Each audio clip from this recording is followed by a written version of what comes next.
বিসমিল্লাহির রহমানির রহিম। আসসালামু আলাইকুম।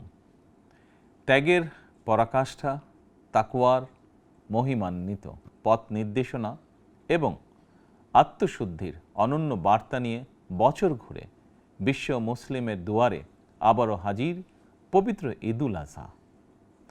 বাংলাদেশ সহ বিশ্ব মুসলিমের প্রতি পবিত্র ঈদুল আজহার শুভেচ্ছা।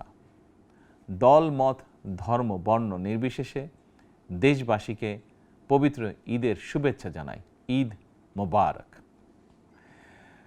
কোরবানি শুধু পশু জবাই নয়, বরং লোভ, লালসা, হিংসা, বিদ্বেষ আর মনের পশুত্বকে পরাভূত করার দীক্ষা গ্রহণের মধ্যেই নিহিত রয়েছে কোরবানির মাহাত্ম্য ও তাৎপর্য। আল্লাহর শ্রেষ্ঠত্ব ঘোষণা করে নিজেকে আল্লাহর কাছে সমর্পণের এই উৎসব আমাদেরকে ত্যাগের মহিমায় উদ্ভাসিত করবে, সত্য সুন্দরের দিকে ধাবিত করবে। এটিই হোক পবিত্র কোরবানির অন্যতম শিক্ষা।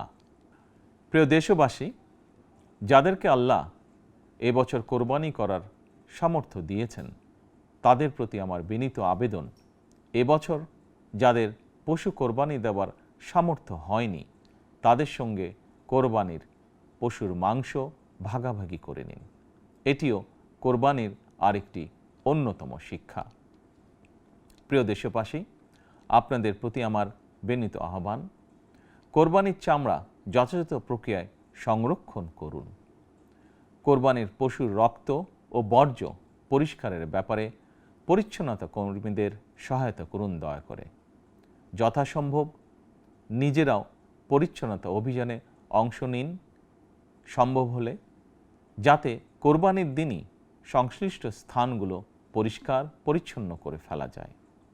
পবিত্র ঈদে কায় মনোবাক্যে আল্লাহর দরবারে প্রার্থনা, তিনি যেন আমাদের মাতৃভূমিসহ সমগ্র মুসলিম বিশ্ব ও মানব জাতির জন্য শান্তি, নিরাপত্তা ও স্থিতিশীলতা দান করেন। একই সঙ্গে আমি বিশ্ব জুড়ে শান্তি, সম্প্রীতি এবং নিরাপত্তার জন্য মহান আল্লাহ রাব্বুল আলামিনের দরবারে প্রার্থনা করছি। প্রিয় দেশবাসী, আবারও আপনাদেরকে ঈদুল আজহার শুভেচ্ছা জানাই। ঈদ মোবারক।